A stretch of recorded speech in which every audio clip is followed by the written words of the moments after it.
আসসালামু আলাইকুম। আজকের বাংলা নিউজে আপনাকে জানাচ্ছি স্বাগত। এখন শুনবেন সংবাদ শিরোনাম। আমাদের সংবাদটি যদি ভালো লাগে লাইক কমেন্ট শেয়ার দিয়ে জানিয়ে দিন আপনার মতামত।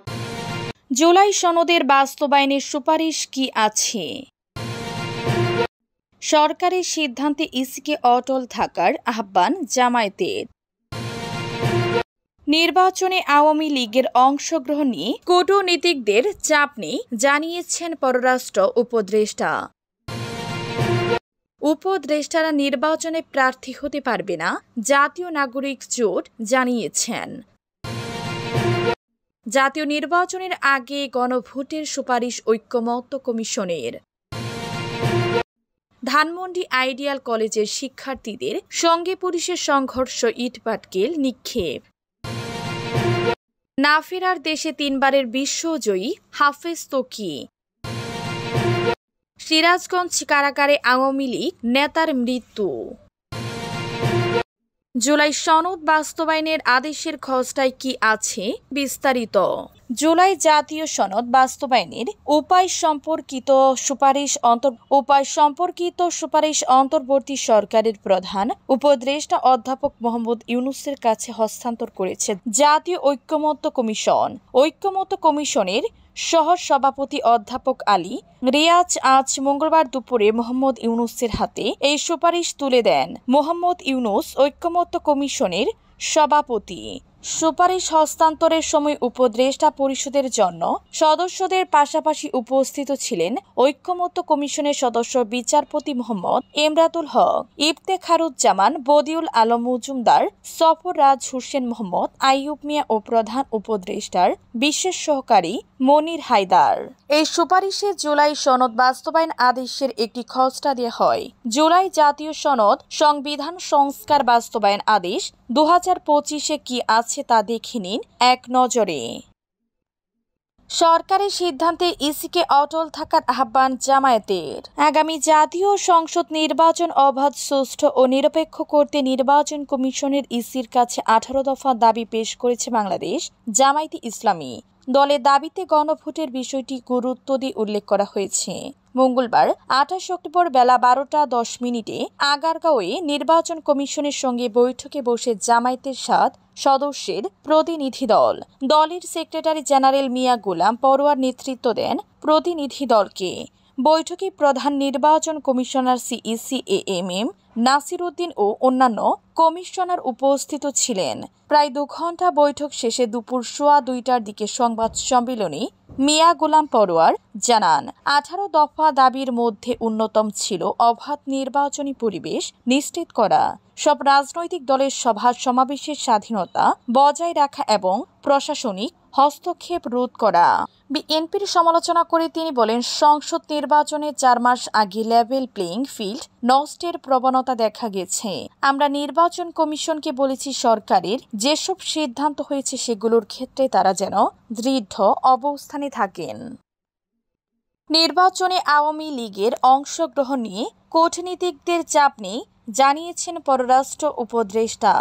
অন্তর্ভুক্তিমূলক নির্বাচনে আওয়ামী লীগের অংশগ্রহণ নিয়ে কূটনীতিকদের কোনো চাপ নেই বলে জানিয়েছেন পররাষ্ট্র উপদেষ্টা মোহাম্মদ তৌহিদ হোসেন।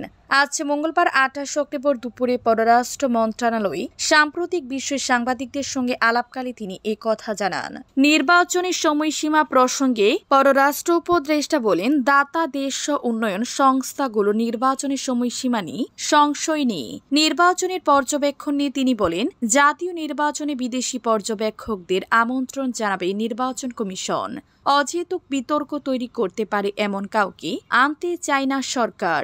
সম্পর্কের ভারসাম্য রেখে চলার কথা উল্লেখ করে উপদেষ্টা বলেন, প্রত্যেক বড় দেশের সঙ্গে বাংলাদেশের সম্পর্ক রয়েছে। উপদেষ্টারা নির্বাচনে প্রার্থী হতে পারবে না জানিয়েছেন জাতীয় নাগরিক জোট। আগামী নির্বাচনে উপদেষ্টাদের প্রার্থী হওয়ার বিরোধিতা করে মানববন্ধন ও বিক্ষোভ মিছিল করেছে জাতীয় নাগরিক জোট।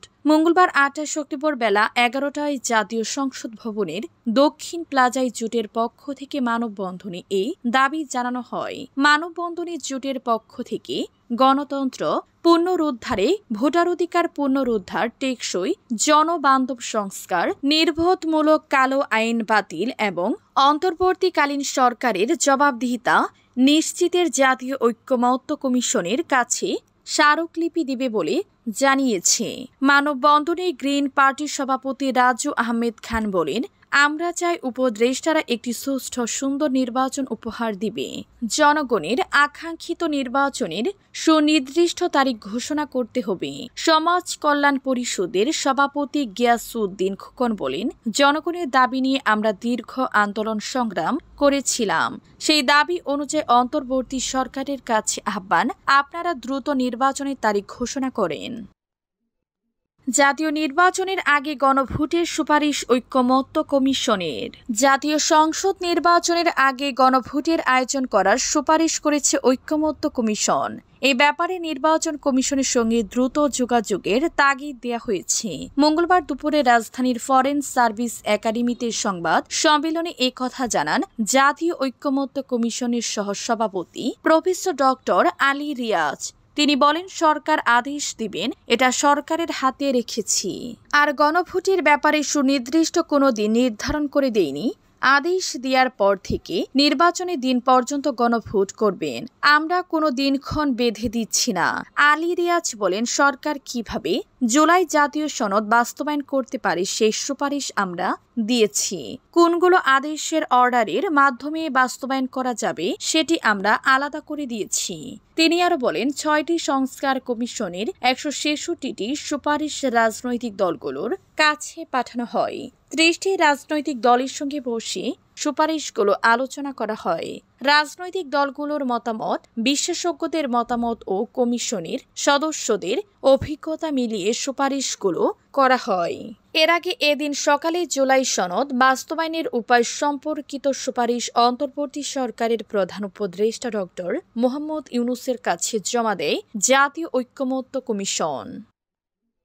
ধানমন্ডি আইডিয়াল কলেজের শিক্ষার্থীদের সঙ্গে পুলিশের সংঘর্ষ, ইটপাটকেল নিক্ষেপ।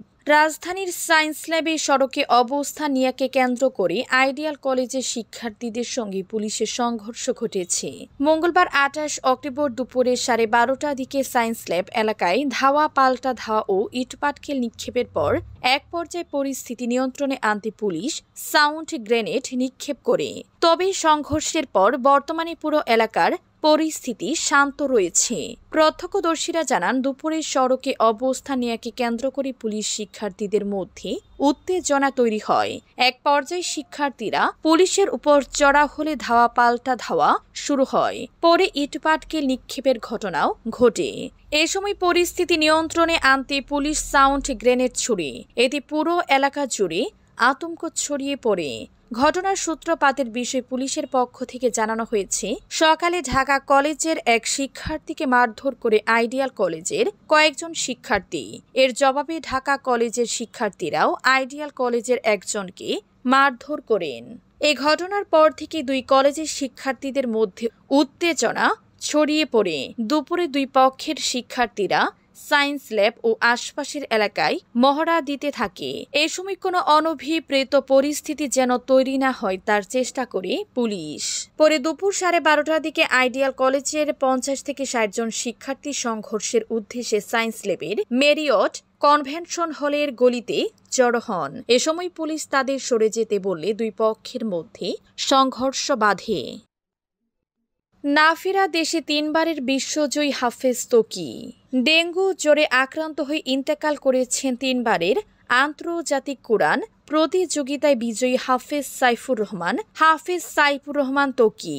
জর্ডান, কুয়েত ও বাহরাইনের আন্তর্জাতিক হিফজুল কোরআন প্রতিযোগিতায় প্রথম স্থান অর্জন করে তিনি দেশের জন্য গৌরব বয়ে আনেন। এছাড়াও তিনি এনডিটিভির জনপ্রিয় ধর্মীয় অনুষ্ঠান কোরআনের আলো সহ দেশের বিভিন্ন কোরআন প্রতিযোগিতাও বিজয়ী হয়েছেন।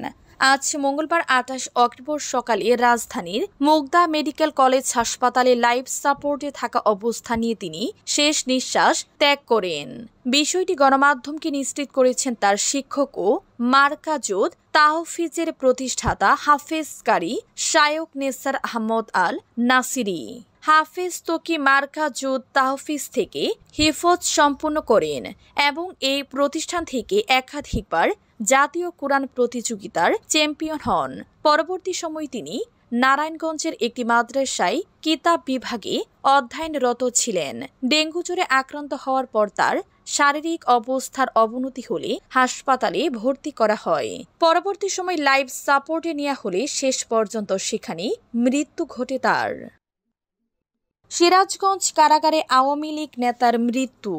সিরাজগঞ্জের এনায়েতপুর থানা আওয়ামী লীগের কার্যক্রম নিষিদ্ধ সভাপতি আহমদ মোস্তফা খান বাচ্চু ৮০ জেলা কারাগারে মারা গেছেন। মঙ্গলবার ২৮ অক্টোবর সকাল ১০টার দিকে তাকে সিরাজগঞ্জ জেনারেল হাসপাতালে আনা হলে চিকিৎসক মৃত ঘোষণা করেন। আহমদ মোস্তফা খান বাচ্চু চৌহালি উপজেলার এনায়েতপুর দরবার শরীফ এলাকার বাসিন্দা। সিরাজগঞ্জ কারাগারের সুপার এসএম কামরুজ্জামান বলেন, আহমদ মোস্তফা খান বাচ্চু গত ২৪ এপ্রিল থেকে কারাগারে ছিলেন। আজ সকাল ৯টা ৫০ দিকে তিনি হঠাৎ অসুস্থ হয়ে পড়লে ১০টা ৫ তাকে হাসপাতালে নেওয়া হয়। সেখানেই চিকিৎসক তাকে মৃত ঘোষণা করেন। আহমদ মোস্তফা খান বাচ্চু জুলাই আন্দোলনের সময় এনায়েতপুর থানায় হামলা ও ১৫ পুলিশ হত্যা মামলা সহ ৪টি হত্যা মামলার আসামি ছিলেন। ময়না তদন্ত শেষে নিহতর মরদেহ পরিবারের কাছে হস্তান্তরের প্রক্রিয়া চলছে বলে জানিয়েছে কারাগার কর্তৃপক্ষ।